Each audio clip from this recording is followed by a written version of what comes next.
किसकी चलेगी चाल और कौन करेगा इस साल खिताब पर राज। दोनों ही टीमों के पास है शानदार गेंदबाज और धुरंधर बल्लेबाज। ये तो समय ही बताएगा कि इस बार खिताब उठाने की किसकी है बारी, लेकिन ये जरूर है खिताब वही उठाएगा जो अच्छी खेलेगा पारी। इस वीडियो में हम आपको बताएंगे मैच प्रीव्यू, प्लेइंग 11 में कौन कौन रहेगा, वो की प्लेयर्स इनके ऊपर सबकी निगाहें बनी रहेगी। फैंटेसी 11 भी आपको बताएंगे और आपको बताएंगे head to head comparison, pitch report और सब कुछ इस वीडियो में। बने रहिए इसके साथ आप वीडियो के अंत तक। लेकिन उससे पहले कौन सी टीम आपकी है फेवरेट, कमेंट बॉक्स में अवश्य बताइएगा। अब आगे बढ़ते हैं और आपको वही बताते हैं जो आप देखना चाहते हैं। वीडियो पसंद आए तो लाइक अवश्य करिएगा। सबसे पहले बात करते हैं कि कौन से स्टेडियम में ये मैच खेला जाएगा। ये मैच खेला जाएगा कल 7:30 बजे दुबई इंटरनेशनल स्टेडियम में। अब अगर हम बात करें दोनों ही टीमों के प्लेइंग 11 की, सबसे पहले बात करते हैं playing 11 of Chennai super Kings और आपको बताते हैं सीएसके की ओर से कौन कौन इस मैच में खेलेगा। तो ओपनिंग करेंगे ऋतुराज गायकवाड़ और फाफ डू प्लेसिस। इसमें कोई शक नहीं है जिस फॉर्म में ऋतुराज गायकवाड़ और फाफ डू प्लेसिस नजर आ रहे हैं और one of the best opening player of 2021 रहे हैं। वह इनके बाद Moin Ali, Ambati Rayudu, robin Uthappa, MS Dhoni, Ravindra Jadeja, Deepak Chahar, Shardul Thakur, Dwayne Bravo और जोश हेजलवुड। कुछ इस प्रकार से चेन्नई के 11 खिलाड़ी हमें मैच में नजर आने वाले हैं। प्लेइंग 11 ऑफ केकेआर की बात कर ले तो केकेआर की तरफ से ओपनिंग करेंगे वेंकटेश अय्यर और शुभमन गिल। जिस फॉर्म में अय्यर नजर आ रहे हैं और जिस प्रकार से वो पिछले मैच में खेलकर आए हैं, वेंकटेश अय्यर और शुभमन गिल ने केकेआर को जिता ही दिया था और केकेआर 16वें, 17वें या फिर ज्यादा से ज्यादा 18वें ओवर में मैच जीत सकती थी।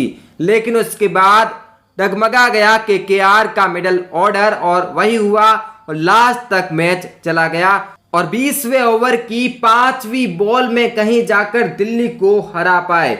इनके बाद रहेंगे राहुल त्रिपाठी, नीतीश राणा, इयोन मॉर्गन, सुनील नारायण, साकिब अल हसन, दिनेश कार्तिक, शिवम मावी, लोकी फर्गुसन और वरुण चक्रवर्ती। टीम में कोई बदलाव नहीं होगा और दोनों ही टीमें सेम नजर आएगी जैसा कि पिछले मैच में नजर आई थी। अगर हम बात कर ले अब दोनों ही टीमों के स्ट्रेंथ और वीकनेस की, क्या रहेगी केकेआर की ताकत और क्या रहेगी सीएसके की ताकत और दोनों ही टीमों की कमजोरी क्या है। सबसे पहले हम बात कर लेते हैं चेन्नई सुपर किंग्स की स्ट्रेंथ की। तो चेन्नई सुपर किंग्स की स्ट्रेंथ है उनके ओपनर्स। दोनों ही ओपनर्स शानदार फॉर्म में नजर आ रहे हैं। ऋतुराज गायकवाड़ जहां कंसिस्टेंटली एक अच्छा गेम खेल रहे हैं तो फाफ डू प्लेसिस बखूबी साथ निभा रहे हैं। दोनों ही बल्लेबाज ऑरेंज कैप की रेस में अभी भी लगे हुए हैं और ऋतुराज गायकवाड़ अगर 24 रन बनाते हैं तो वे ऑरेंज कैप होल्डर बन जाएंगे इस सीजन के। वह ऋतुराज गायकवाड़ भी ज्यादा दूर नहीं है, हालांकि उन्हें एक बड़ी पारी की आवश्यकता है ऑरेंज कैप के लिए। तो स्ट्रेंथ की बात तो कर ही ली है, वीकनेस की बात भी कर लेते हैं। वीकनेस यह है कि शुरुआती ओवर्स के अंदर चेन्नई के गेंदबाज विकेट नहीं ले पाते हैं और इस वीकनेस को कहीं ना कहीं कम करना पड़ेगा। एक और स्ट्रेंथ जो चेन्नई सुपर किंग्स में देखने को मिल रही है और केकेआर में भी देखने को मिल रही है, एक डीप बैटिंग लाइनअप है जहां आपके 7-8 बल्लेबाज खेल सकते हैं। केकेआर की बात कर रहे हैं। बाकी अगर हम सीएसके की बात करें तो सीएसके में तो 10 खिलाड़ी ऐसे हैं जो कि बैटिंग कर सकते हैं, जो कि खास तौर पर है तो बॉलर, लेकिन वो बैटिंग में भी काफी शानदार प्रदर्शन कर रहे हैं। ड्वेन ब्रावो की बात कर लेते हैं, शार्दुल ठाकुर और दीपक चाहर की बात कर लेते हैं, क्या खेल रहे हैं। दोनों बैटिंग में भी खेल रहे हैं और बॉलिंग तो अच्छी कर ही रहे हैं। अगर हम बात कर ले अब केकेआर के जो स्ट्रेंथ है उसकी, तो केकेआर की स्ट्रेंथ है उनके ऑलराउंडर सुनील नारायण और इसके साथ ही दोनों ही ओपनर्स। अगर दोनों ही ओपनर्स को चेन्नई सुपर किंग्स जल्दी आउट नहीं कर पाती है तो आप ये मान के रखिए कि एक बड़ा स्कोर जा सकता है। हालांकि उनकी वीकनेस है उनका मिडिल ऑर्डर। अगर राहुल त्रिपाठी जल्दी आउट हो जाते हैं तो नीतीश राणा वैसे भी इनकंसिस्टेंट है और वो ज़्यादा बड़ी इनिंग खेले या ना खेले कुछ कह नहीं सकते। ओवेन मॉर्गन और दिनेश कार्तिक की ओर से कोई भी बड़ी इनिंग नहीं आई है, तो ऐसे में देखने वाली बात ये होगी कि इस बार जो टॉप ऑर्डर है वो किस प्रकार से प्रदर्शन करता है। और यूं कह सकते हैं कि केकेआर का जो पूरा का पूरा दारोमदार है वो अब ओपनर्स के ऊपर निर्भर रह गया है। सेकंड फेज में डोमिनेट किया है वेंकटेश अय्यर ने। उनकी ओर से एक बड़ी इनिंग अगर आ जाती है तो फिर ये केकेआर की ओर मैच जा सकता है। की प्लेयर्स की बात कर लेते हैं और आपको बताते हैं दोनों ही टीमों के की प्लेयर्स। सबसे पहले चेन्नई सुपर किंग्स के की प्लेयर्स की बात कर लेते हैं। तो चेन्नई सुपर किंग्स की ओर से ऋतुराज गायकवाड़ बहुत शानदार खेल रहे हैं। इसके साथ ही फाफ डू प्लेसिस और मोइन अली बैटिंग से और बॉलिंग से दोनों से ही शानदार प्रदर्शन दे रहे हैं। रविंद्र जडेजा और शार्दुल ठाकुर ये वे 5 खिलाड़ी चेन्नई से हैं जिनके ऊपर बिल्कुल नजरें बनी रहेगी। अगर इनकी ओर से शानदार प्रदर्शन सामने आता है तो चेन्नई बिल्कुल मैच जीत जाएगी।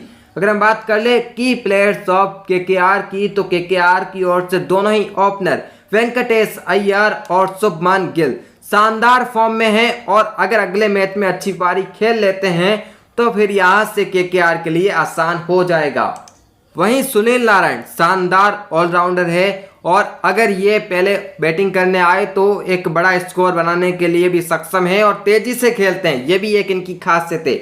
इसके साथ ही 2 बॉलर्स वरुण चक्रवर्ती और लोकी फर्गुसन, इनके ऊपर बिल्कुल नजरें बनी रहेगी। अब बात कर लेते हैं फैंटेसी 11 की कि आपकी फैंटेसी 11 में कौन कौन बिल्कुल होना चाहिए। तो विकेट कीपर के तौर पर बिल्कुल MS धोनी को रखना है और बल्लेबाजों के तौर पर Faf du Plessis, Ruturaj Gaikwad, Shubman Gill और राहुल त्रिपाठी। लेकिन ये जो प्लेइंग 11 है इसमें हम सारे प्लेयर्स आपको बता रहे हैं। हो सकता है कि आप इन सब प्लेयर्स को मैनेज ना कर पाए, तो आपको ये करना होगा कुछ प्लेयर्स को आपको अपने अनुसार बाहर निकालना होगा। इसके साथ ही ऑलराउंडर के तौर पर आपको वेंकटेश अय्यर को रखना है, रविंद्र जडेजा और सुनील नारायण को अपनी टीम में रखना है। बॉलर्स की अगर बात कर ले तो शार्दुल ठाकुर, लोकी फर्गुसन और वरुण चक्रवर्ती, इन सभी को आपको टीम में अवश्य रखना है। अगर हम बात कर ले कैप्टन की तो ऋतुराज गायकवाड़ को कैप्टन बनाना है। इसके साथ ही अगर हम बात कर ले वाइस कैप्टन की तो फाफ डू प्लेसिस, दोनों ही शानदार फॉर्म में हैं, बड़ी इनिंग देखने को मिल सकती है। आप सोच रहे होंगे कि वेंकटेश अय्यर को हमने क्यों नहीं कैप्टन बनाया, तो हमें ज़्यादा इन पर भरोसा है इसलिए हमने इन दोनों को कैप्टन बनाया। हालांकि किसी को बुरा मानने की आवश्यकता नहीं है, ये हमारा जो ओपिनियन था पर्सनल वो हमने आपको बताया है। आपको जो सही लगे वो आप कर सकते हैं। हेड टू हेड की बात कर लेते हैं, कितनी बार आमने सामने आए, कितनी बार कौन सी टीम जीती। अब तक कुल 27 मैच आमने सामने खेले जा चुके हैं, जिनमें से चेन्नई सुपर किंग्स ने 17 मैच जीते हैं और कोलकाता नाइट राइडर्स ने 9 मैच जीते हैं। यूएई में मैच हो रहे हैं तो यूएई की बात करनी चाहिए। यूएई के अंदर 3 मैच आमने सामने हुए हैं, इसमें से 2 बार चेन्नई और 1 बार केकेआर जीती है। इतिहास गवाह है कि चेन्नई केकेआर के ऊपर भारी पड़ रही है और इस बार हावी पड़ेगी या नहीं अभी कुछ कह नहीं सकते, समय बताएगा। पिच रिपोर्ट की बात कर लेते हैं। पिच रिपोर्ट में जो देखा गया है पिछले 11 मैच में तो उनमें से 9 मैच चेज करने वाली टीम जीती है। एक कम स्कोर पर रोक दिया जाता है पहले जो बैटिंग करती है और उसके बाद उस स्कोर को चेज कर लिया जाता है। तो श्योरली ये हम कह सकते हैं कि जो टॉस जीतेगी टीम वह पहले बॉलिंग करने का फैसला लेगी। अगर हम बात कर ले पिच रिपोर्ट की तो पिच रिपोर्ट आपको बता देते हैं कि पहले तो ये बैटिंग के लिए काफ़ी अच्छी है, लेकिन जैसे जैसे समय पास होगा वैसे वैसे ये पिच स्लो होती जाएगी, तो ऐसे में बड़ा स्कोर बनाना काफ़ी मुश्किल है। और इसी वजह से जो सामने वाली टीम है जो कि टॉस जीतती है वो पहले बॉलिंग करने का फैसला लेती है, क्योंकि टीम बड़ा स्कोर बना नहीं पाती और उसके बाद उन्हें पता होता है और उसी माइंडसेट के साथ वो खेलते हैं और मैच को जीत जाते हैं। इसके साथ ही हम मैच प्रेडिक्शन के अंत में बात कर लेते हैं। केकेआर बखूबी एक अच्छी टीम है, लेकिन चेन्नई के अंदर कुछ खास है। चेन्नई के अंदर एक तो उनके बल्लेबाज, उनके बॉलर्स भी अच्छा प्रदर्शन कर रहे हैं और बैटिंग तो उनकी इतनी डीप है कि वो एक बड़ा स्कोर आराम से चेज कर सकते हैं। इसके लिए मुझे लग रहा है कि इस बार चेन्नई सुपर किंग्स अपनी 4थी ट्रॉफी जीतने जा रही है। बाकी ये कोई ऐसा तो नहीं कि हम कोई आपको परिणाम ही बता रहे हैं। रिजल्ट तो बाद में आएगा ना। ये तो सिर्फ और सिर्फ प्रेडिक्शन है, आपका कुछ और हो सकता है, मेरा कुछ और हो सकता है। ये था सब कुछ। वीडियो अगर आपको पसंद आया हो तो अभी लाइक करिएगा और साथ ही ऐसे वीडियोस देखने के लिए चैनल को अभी सब्सक्राइब कर लीजिएगा। मिलते हैं आपसे अगले वीडियो में और किसी अन्य वीडियो के साथ, तब तक के लिए।